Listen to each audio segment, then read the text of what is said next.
교회 생활을 하다 보면 신앙으로 기초를 다지고 우리의 삶에 있어야 된다. 이것을 성경은 가르치고, 교회가 하나의 공동체지만은 이해를 돕기 위해서 말한다면 건물을 지을 때 기초를 먼저 짓습니다. 높이 올라가고 든든하게 안전하게 올라가려면 중세시대 때 이 건물들은 1000년, 2000년 이런 식으로 오래도록 지속하죠. 노마의 다리 주전 3년 전에 예수님 전에 예수님 태어나실 때 지었던 다리가 지금도 사람들이 왕래하고 있습니다. 또 우리 예술적으로 본다고 한다면 최고의 예술인 건축 양식들이 지금까지 거리에 가다 보면 이것은 500년, 안 돼, 이거 800년, 1000년 됐습니다. 아마. 이건 보통 하도 많이 들어서 이제 그런가 보다 할 정도로. 왜 그런가 하면 목조 건물이 아니라 석조 건물로 지어져서 그렇다. 이렇게 볼 수 있어요. 그런데 석조 건물일수록 무게를 더 많이 받기 때문에 기초가 든든하지 않으면 절대로 석조 건물이라 할지라도 될 수가 없습니다. 기초가 이렇게 중요하다 이거죠. 마찬가지로 교회라고 하는 것은 교회와 생활이라고 하는 두 가지로 조화가 잘 이루어져야만 합니다. 에베소서는 교회에 대해서 가르쳐 줬으니까 교회는 신앙으로 기초를 든든히 다지고 그 다음에 생활로서 열매를 맺어가는 거예요. 그래서 교회 생활이라.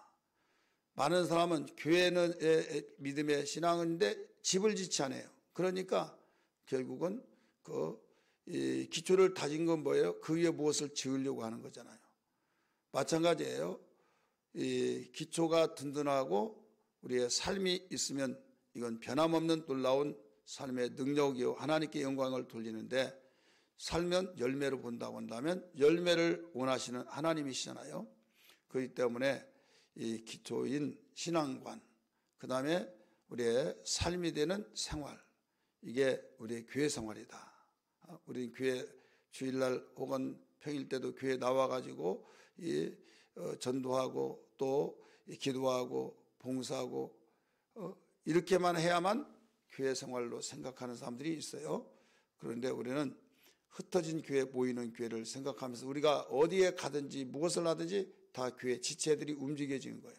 그래서 말이나 행동이나 우리가 생각하는 것이나 모두 주님의 몸된 지체들이 활동하고 있다가 이제 모두 모이라라고 주님이 명령하신 날에 모여서 또 우리가 다지고 또 우리에게 물자가 있나 없나, 또 우리가 전쟁하면서 얼마나 부상을 입었는가, 또 어떻게 싸워서 이길 것인가 전략을 세우고, 이게 모이는 교회예요. 그 다음에 전선에서 싸우는 것은 우리 생활 속에서 생활하고 있다. 이렇게 우리 봐야만 됩니다. 오늘 본문의 말씀 속에서 어떻게 행할 것인가 라고 하는 15절 말씀에서 제목이 주어지고 있죠. 같이 한번 읽겠습니다. 시작. 그런즉 너희가 어떻게 행할지를 자세히 주의하여 지혜 없는 자 같이 하지 말고 오직 지혜 있는 자 같이 하면, 지혜 있는 자 같이 하여, 이렇게 나오죠. 한마디로 말해서 우리는 어떻게 행할 것인가, 지혜 있는 자 같이 하라는 거예요. 15절의 맨 끝에 오직 지혜 있는 자 같이 하여란 말이 작은 글씨로 나왔어요. 그러니까 세상 살면서 지혜 없는 자 같이 행하는 사람도 있고 지혜 있는 자 같이 행하는 사람이 있는데, 너희들은 지혜 있는 자 같이 해야 된다. 왜 그럴까요? 우리 예수님은 하나님의 지혜입니다. 그렇기 때문에 지혜 있는 자와 같이 살기 때문에 지혜 있는 자가 되어야지 미련한 자가 되어지면 안 된다 이거죠. 여러분, 닮아간다는 말이 있잖아요. 예수님은 하나님의 지혜라고 고린도전서 1장 24절에 가르쳐 주셨어요. 미련한 자도 지혜 있는 자와 같이 살면 지혜스러운 것처럼 예수님이 지혜로우신 분이시고 지혜의 능력이 되신 분인데 우리 안에 모시고 살잖아요. 그렇다면 우리가 지혜 있는 자가 되어서 어떻게 행할 것인가를 잘 분별해서 세월을 낭비하지 아니해야만 됩니다. 그래서 어떻게 행할 것인가? 첫째는 세월을 아끼는 생활을 해야만 됩니다. 세월을 아끼는 생활. 16절 세월을 아끼라 이렇게 나왔죠. 세월을 아끼라는 것은 기회를 살아. 24시간 한 1년 365일 동안 누구나 똑같이 주어진데 무슨 세월을 아끼냐.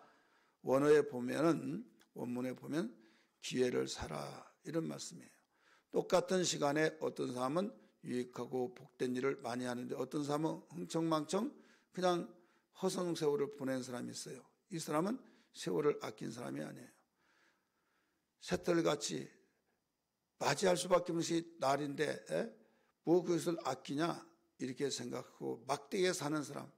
그래서 나이가 먹고 또 이 노년이 되는데도 불구하고 인생을 헛되게 산 사람은 참 한숨밖에 없고 아쉬움밖에 없겠죠. 그러나 정말 허송 세월을 보내지 않고 세월을 아낀 사람은 아름다운 작품들이 그에게 주어진 겁니다. 우리는 세상에서 세월을 아껴야 할 이유가 있어요. 때가 악하기 때문에 그렇습니다. 오늘 16절 짧은 한 구절이지만은 세월을 아끼라 때가 악함이라 세월을 아껴야 할 이유까지도 가르쳐주고 있는 겁니다. 이 세상은 얼마만큼 악하냐. 나를 가만히 놓아두지 않고 넘어지고 자빠지고 망하게 만드는 이 보이지 않는 영적 존재가 있습니다. 여러분 봄에 싹이 나올 때 연두색을 띄고 올라올 때 얼마나 깨끗하고 얼마나 이쁩니까? 그때가 가장 이쁘다고 다 생각을 하고 있지 않습니까?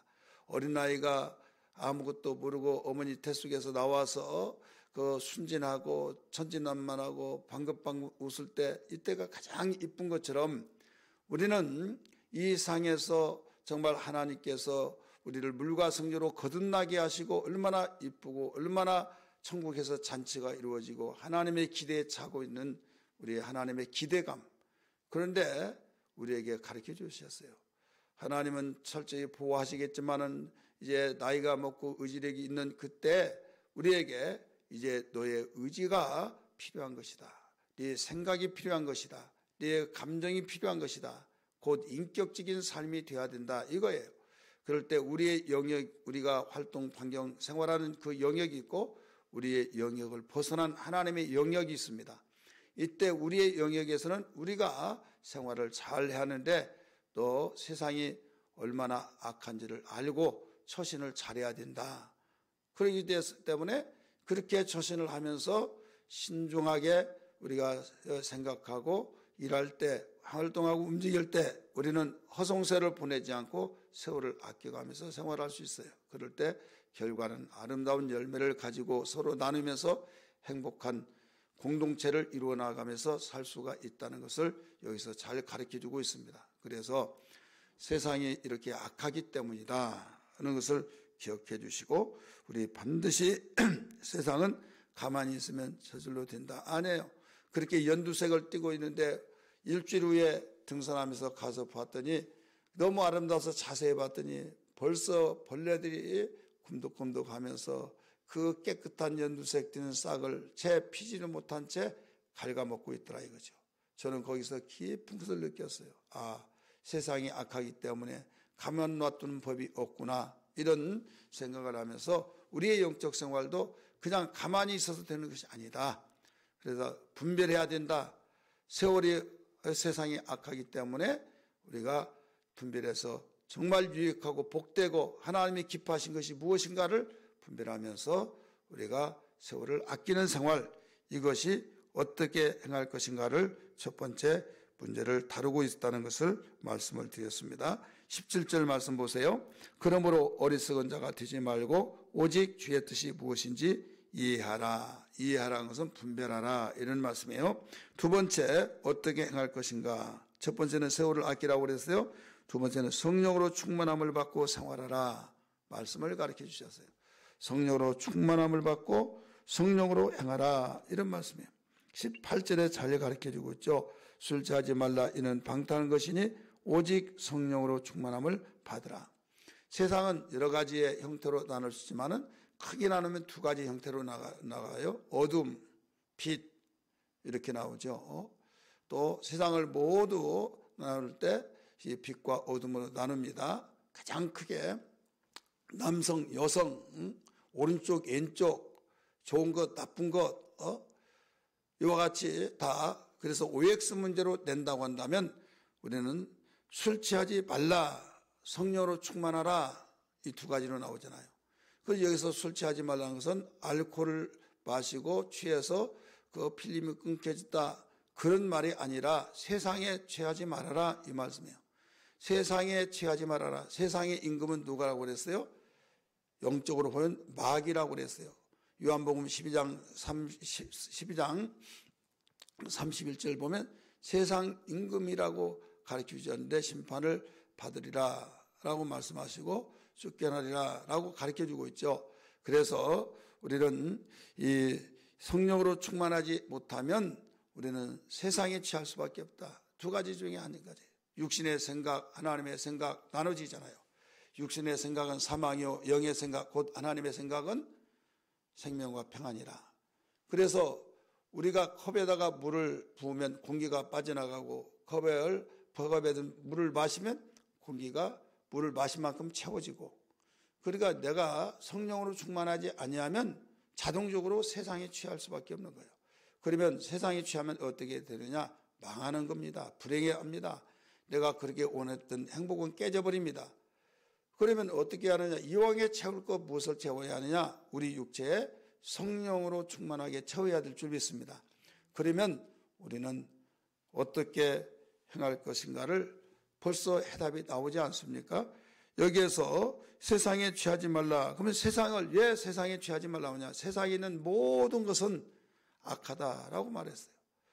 하나님 만든 자연계는 여러분 아름다워서 참 아름다워라 고백하고 있지만은 그 시스템 자체가 또 교육하는 모든 자체가 결국은 인간 중심 속에서 하나님의 생각과 위배되어서 하나님을 도전하고 하나님 없이도 산다. 여러분, 이 하나님 없이 산다. 어렵고 힘들 때는 하나님, 나는 힘이 없습니다. 하나님 도와주세요. 하나님 살려주세요. 그랬던 사람들이 살만하고 살만한 민족, 살만하고 또 어떤 여유 있게, 그렇다 보면 이제부터 뭐가 싹이 나냐?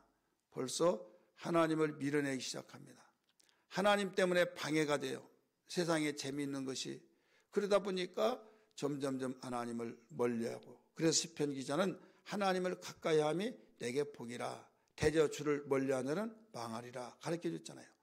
그러면 우리가 세상에 있는 모든 것이 악하다라고 하는 이 말은 영적으로 분별하지 않으면 오해를 받습니다. 이 자리에 지금 듣고 계신 분들도 그렇게 생각하신 분이 있을 거예요.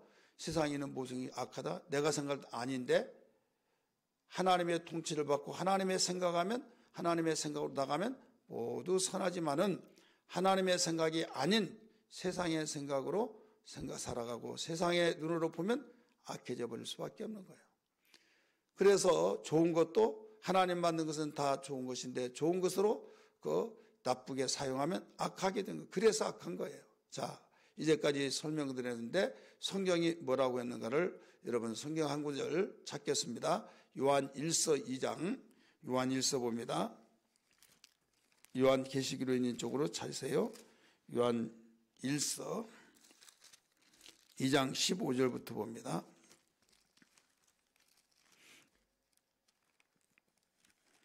2장 15절부터 같이 읽겠습니다. 시작. 이 세상이나 세상에 있는 것들을 사랑하지 말라. 누구든지 세상을 사랑하면 하나 아버지의 사랑이 그 안에 있지 아니하나니, 그 이유는 세상에 있는 모든 것이 뭐라고 써요? 육신의 정욕과 안목의 정욕과 이생의 자랑이니 다 아버지께로부터 온 것이 아니요 세상으로부터 온 것이라. 자, 아버지께로부터 온 것이 아니면 다 악한 거예요. 이 세상에 있는 모든 것이 육신의 생각과 안목의 정욕과 이생의 자랑이니, 여기서 육신의 정욕이란 거 뭐예요? 내가 육신의 욕망으로 가지고 싶어하는 모든 것, 이게 육신의 정욕이에요. 안목의 정욕, 내 눈으로 봤을 때 야, 이거 너무나 너무 좋아 해서 끝없이 나의 아름다움을 채워서 그 순간에 시들어버릴 것도 그걸 다 걸머지면서 모든 것이, 그 다음에 이생의 자랑, 세상에 내가 이루었다고 하고 가지쳐 소유했다고 하는 것들이 나 이거 있어 이거 있어 또 어디 가보면 나 어디 가봤어 하면서 그걸로 가득 채워졌을 때 여기에서 그걸 주시는 아름다움을 주신 분이 누구냐? 하나님이시고 이 상을 만드신 분이 누구냐? 하나님이시요. 공기도 주고 또 자연대에도 주시고 그러면 그림이 아름답냐? 그림을 그린 사람이 더 소중하냐? 그림이 아름다운 것은 누가 모르겠습니까? 그러나 우리는 그림의 아름다움을 우리는 분명히 인정하지만 그보다 더 깊이 있게 본다면 그 그림을 그린 사람이 너무 대단하다. 이걸 느낀 사람이 우리는 정상적인 거예요. 세상에 있는 것들이 그렇게 아름답고 우리가 찬송가 작사가가 고백했던 것이처럼 참 아름다워라. 여러분 아름다워요. 그런데 왜 세상에 있는 것이나 세상에 있는 모든 것이 악하다고 하고 하나님께로부터 나오지 않았다고 했습니까? 하나님께서 만드셨음에도 불구하고 이건 뭐냐면 그림을 그린 사람을 보지 않듯이 바로 세상 아름다운 것을 만드신 하나님을 저버리고 그냥 저절로 되었다느니 아니면 그걸 내가 취하고 그걸 품고 산다더니 여러분 그건 찢어지고 망가지면 끝나는 거예요. 그러나 그림을 그린 사람이 있으면 그분이 다시 그려달라고 할 수 있는 거예요. 그와 같이 우리는 생각 자체가 우리가 하나님으로 충만하고 성령으로 충만하면 우리는 무한대에 얼마든지 아름다움이 나와진다는 걸 믿기 바랍니다. 그렇기 때문에 세상에 취하면 이런 것들이 주어진데 세상에 취하면 어떻게 된가 보세요. 17절 말씀 봅니다. 이 세상도 그 정욕도 이 정욕이 세 가지 앞에서 나왔죠. 육신의 정욕, 안목의 정욕, 이성의 자랑, 정욕도 지나가되 오직 하나님의 뜻을 행하는 자는 뭐라고 그랬어요? 영원히 거하느니라. 하나님의 뜻을 믿는 자가 아니에요. 그 하나님의 뜻을 행하는 자. 행해야만 내 것이 됩니다. 따라서 믿으면 기초가 완성되고 행하면 열매가 맺혀져요. 믿으면 기초가 완성돼서 천국 갈 수 있는 길은 열려지지만은 행하면 영광스러운 영광의 상급이 주어집니다. 그래서 성경은 믿으라고 하고 가르쳐주고 행하라고 가르쳐준 거예요. 근데 믿지 않고 행한 것은 세상에 예수 믿지 않는 사람들은 좋은 것을 행하려고 하는 건 똑같은 거예요. 그러나 우리는 성령으로 행하는 것은 영생을 얻는 것을 믿기 바랍니다. 오늘 이 성령으로 충만함을 우리 받고 생활하라. 세상에 취하지 말아라. 술 취하지 말라 이거예요. 그러면 성령으로 충만한 자에 나타난 현상이 뭐냐? 첫째로 하나님께 영광을 돌리는 거예요. 19절 하나님께 영광을 돌리는 것이라고 나오죠. 19절 보세요. 시와 찬송과 신령한 노래들로 서로 화답하며 너희의 마음으로 주께 노래하며 찬송하며 하나님께 영광 돌리죠. 두 번째는 범사의 예수의 이름으로 감사합니다. 하나님께 감사한 거예요. 20절 범사의 우리 주 예수 그리스도의 이름으로 항상 아버지 하나님께 감사하며 세 번째로는 그리스도를 경외함으로 피차 복종한 거예요. 21절 그리스도를 경외함으로 피차 복종하라. 여기에 19절부터 21절까지는 성령 충만한 자에게 나타난 현상을 가르쳐주고 있습니다. 그래서 오늘 정리한다면 어떻게 행할 것인가? 세월을 아껴야 된다. 세월을 아끼면서 우리가 무엇이 하나님이 기뻐하고 무엇이 기뻐하지 않는 것인가 항상 보면서 내가 하나님이 기뻐하신 걸 행하면 후회가 없습니다. 시간 낭비하지 않습니다. 반드시 해야 할 것만 합니다. 그래서 세월을 아끼는 삶이에요. 두 번째는 우리 성령으로 충만함을 받고 생활을 해야 된다. 이렇게 일러주고 있습니다. 오늘 우리 기도할 때 주여 험악한 이 세상을 살면서 어떻게 행할 것인가를 분별하면서 세월을 아끼며 생활하게 하시고 성령으로 충만하여 세상에 취하지 않고 주님의 영광을 돌리는 삶을 살아가게 하여 주옵소서. 이런 고백의 기도의 시간이 되기를 주의 이름으로 축원합니다. 할렐루야.